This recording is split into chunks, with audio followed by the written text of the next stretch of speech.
મોગલધામના આઈમાના હસ્તે જૂનાગઢના કેશોદમાં રામ મંદિર અયોધ્યા માટે આખરી ઓપ આપવા માટેનો કાર્યક્રમના આયોજન અને તેના માટેની તૈયારીઓના ભાગરૂપે કાર્યાલયનો પ્રારંભ વિશ્વ હિન્દુ પરિષદ અને બજરંગ દ્વારા કરવામાં આવ્યો।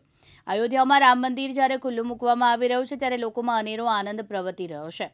22 જાન્યુઆરીના રોજ કેશોદમાં અયોધ્યા જેવો માહોલ જોવા મળે તે માટે આઈમાના હસ્તે વિશ્વ હિન્દુ પરિષદ અને બજરંગ દળ દ્વારા આજે કાર્યાલયનું ખુલ્લું મૂકવામાં આવ્યું છે।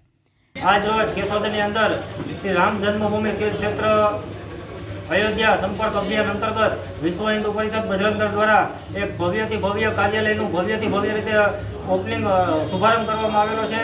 આ શુભારંભની અંદર તમામ હિન્દુ સમાજના આગેવાનો, તમામ હિન્દુ સમાજની એનજીઓ, સંઘની તમામ એનજીઓ, તમામ રાજકીય આગેવાનો, સામાજિક આગેવાનો તમામ ઉપસ્થિત રહ્યા અને પરમ પૂજ્ય આઈ બેલી પાણીધરા મોગલધામના આઈમાના વરદ હસ્તે આ વિશ્વ હિન્દુ પરિષદની કાર્યાલયનો શુભારંભ કરવામાં આવેલો। પ્રકાશ દવે સાથે યજ્ઞેશ ભટ્ટ, દિવ્યાંગ ન્યૂઝ, જૂનાગઢ।